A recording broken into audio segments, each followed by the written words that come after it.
Oke guys, sekarang tadi masalah cinta kita sudah kelar ya guys. Intinya tadi duit dan kenyamanan. Nah, sekarang kita yang kedua guys, mengenai kehidupan. Nah, kira-kira selama ini gitu ya, yang abang rasain untuk kehidupan tuh bagaimana bang? Gitu. Kehidupan Hmm. ya, kalau misalkan urusan kehidupan, kalau dari cerita gue tuh memang kehidupan itu memang udah ngerasain pahit lah. Hmm. Ya mungkin uh, gue masih kecil, dari SD itu gue sudah ditinggal sama bokap gue. Ya, Hmm. dari SD kelas 5. Terus kemudian mak gue berjuang ya buat hidupin gue, kakak gue, bahasa orang, Nah, bahasa saudara orang berapa tua. bersaudara itu? Oh, saudara itu ada 6. Ada 6 Iya, total. ada 6. Total gue ada 6. Di The power of mama itu. Hah? The power of mama. The power of Ya, itulah hebatnya emang seorang ibu guys. Dia bisa menghidupkan anak gitu meskipun berapapun anaknya. Tapi apa? Bapak itu kadang nggak bisa guys. Tetap masih perjuangan emak. Makanya Nabi mengajarkan untuk apa? Menghormatin emak sampai 3 kali guys sebutnya. Nah, Lanjutkan bang. jadi gue tuh kelas 5 SD. Gue udah tinggal sama bapak gue. Terus kemudian kelas 6 SD gue ditinggal sama kakek nenek gue. Ya. Nah, terus kemudian orang tua gue, almarhum bokap gue itu bilang ngamanatin gue supaya tuh di pondokin. Oh, pesantren. Pesantren. Nah. Supaya apa? Supaya nanti kan bokap gue, bahasa orang Betawinya, ke emak gue, Neng, nanti kalau misalkan gue nggak ada, gue pengen ada anak-anak gue ini satu aja yang bisa doain gue, bukan cuma al-fatihah doang. Ya, kayak misalkan doa-doa kayak misalkan kayak sekarang tuh tahlil kan, doa wahbah bahasanya kan tuh. Terus kemudian bisa tahlilin, bisa yasinin dan lain sebagainya. Itu bahasa bapak gue. Nah, namanya amanat orang yang meninggal, akhirnya gue itu Di pesantren ini tuh. Ya. Di mana tuh bang? Di ujung Malang. Di ujung Malang. Takwa. Oh, pondoknya Takwa. Iya, kayak Jun kali. Hmm. Nah, pas gue di pondokin di situ, gue 6 tahun di situ. Iya. Terus kemudian gue belajar menimba ilmu dan lain sebagainya, khususnya agama. Nah, terus kemudian sampai 6 tahun gue lulus. Ketika lulus gue juga bingung. Ternyata memang ya kehidupan di pondok dan di luar pun memang berbeda. Beda ya bang. Sangat keras mungkin tuh. Jadi godaannya, terus kemudian ya sosialnya, kalau misalkan yang daerah pemabok, kita bisa kehidupan pemabok. Terus kemudian yang suka judi. Nah, kita kaget ketika itu. Baru keluar tuh. Iya, gua kaget ketika itu. Kok orang-orang pada kayak gini kelakuannya. Namanya di pondok kan kita kegiatannya cuma ngaji, terus kemudian kita cuma sholat, ibadah, fokus. Enak lah pokoknya ketika di pondok. Kehidupan terjamin ya. Terjamin. Ya. Kalau misalnya kita nggak ada duit, orang tua datang kasih duit, ya, ngirimin. Tapi ternyata ketika gua lulus dari pondok itu, wah, disitulah baru tahu tuh. Iya, kehidupan di luar ternyata sangat keras, saingan sangat keras.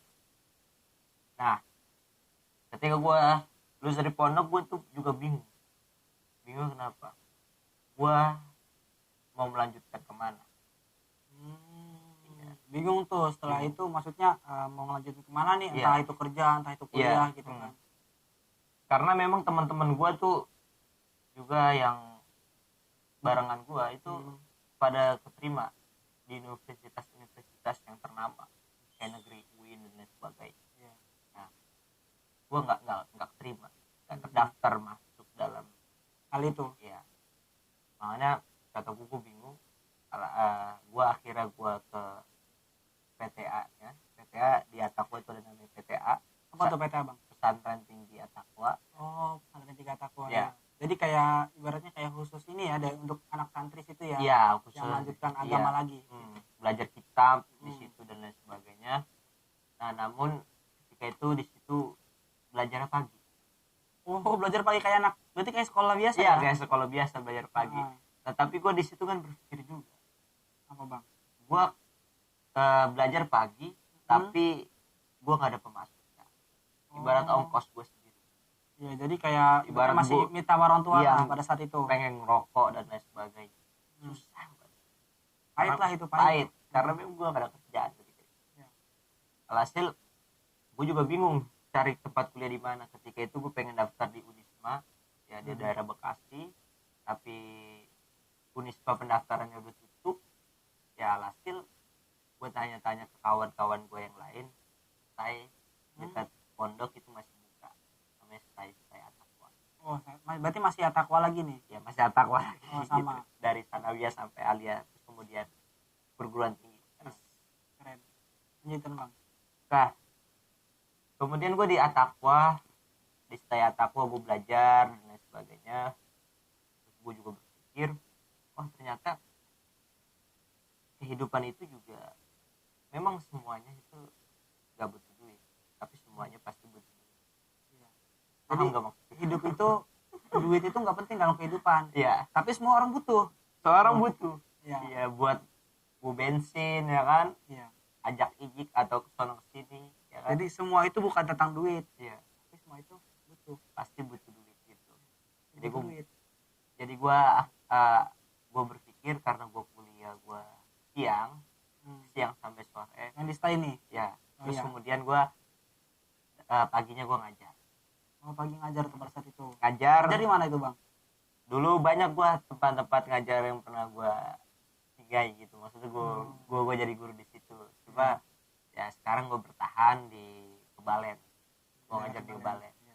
Lanjut, Bang. Nah gue ngajar di situ, wah ternyata kehidupan yang tadi gue bilang tadi, semua memang nggak butuh apa tuh, semua jangan selalu dipikirkan. Memang sih memang pernah ada yang mengajarkan gue bahwasannya memang jangan apa-apa tuh harus tentang materi.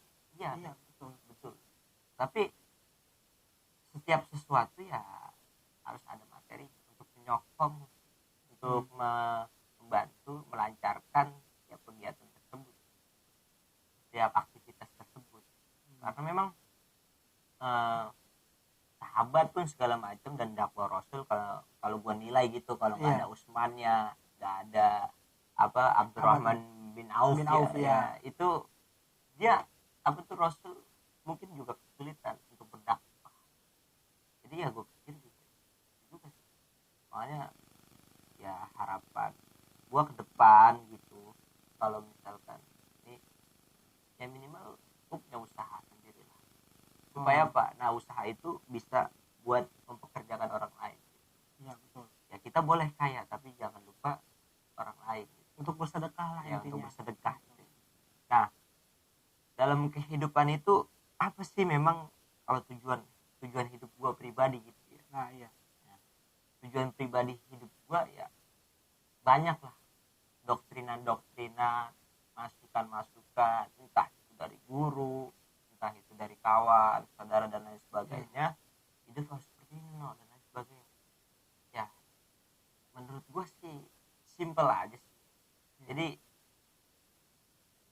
kalau hidup gue tuh 3S. Apa tuh 3S? 3S. Jadi Semprot. bukan. Terus apa bang? Terus apa nih?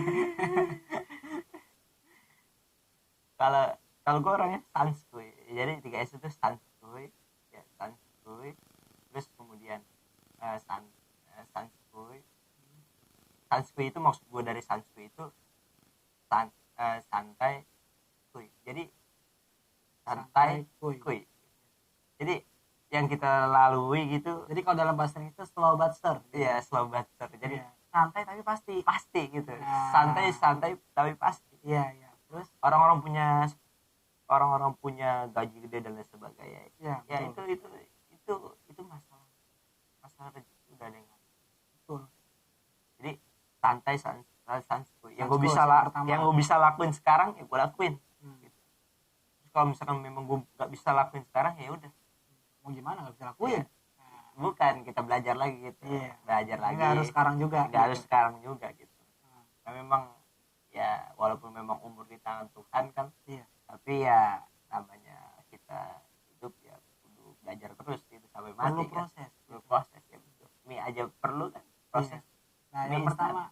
apa tadi Hansku yang pertama, yang kedua Bang santuy. apa nih? Yang kedua syukur. Karena menurut gua kalau misalkan hidup kita udah jalani, Iya. udah sensitif, kita udah punya syukur, kita harus. Jadi orang kalau misalkan nggak bersyukur, ya dia bakal kufur ya, bahasa agamanya kufur. Ya bakal kita Sombong lah gitu. iya bakal kita merasa kurang. Iya. Jadi potensi yang udah ada di diri kita karena dia nggak bersyukur, ya akhirnya mandek. Iya iya. Ibarat gue pernah dibilangin kayak gini, kenapa kita harus bersyukur ya karena ya ada ayatnya kan, kalau bersyukur bakal ditambah. Tambahin.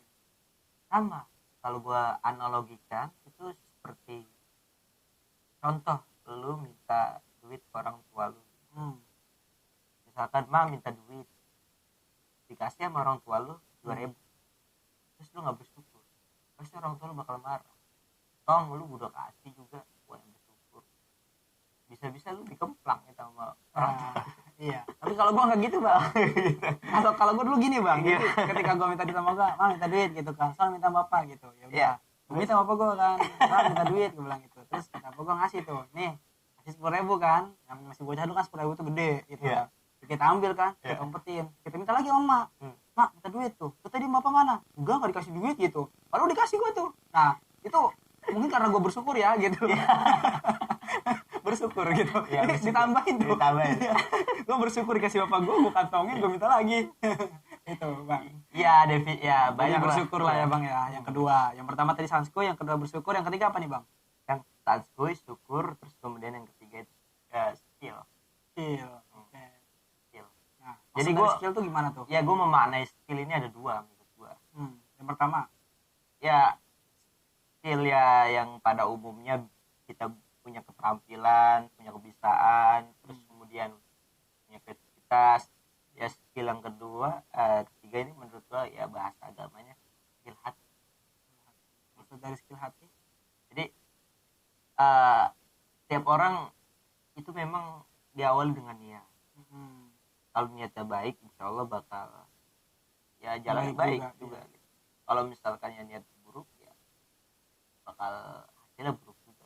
Jadi dari sumbernya dulu, mata airnya dulu. Kalau mata airnya ya butek gitu, bahasa orang Betawi, kotor. Iya. Ya bakal ke hulu ke hilirnya, bakal ke ujungnya itu ya bakal Jelek juga, bakal kotor juga airnya.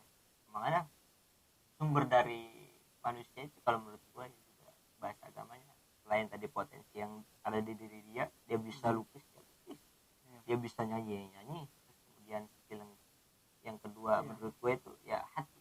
Jadi artinya skill itu kita punya kebiasaan sesuatu, tapi Iya. kalau hati kita jelek ya udah jelek gitu Iya. hasilnya. Tapi kalau emang hati kita baik ya baik gitu kan. Ya Ayo kayak itu guys. Jadi kehidupan itu intinya ada 3 tadi. Yang pertama itu tadi apa tadi, Hanskuy, yang kedua bersyukur, yang ketiga adalah tadi apa, skill.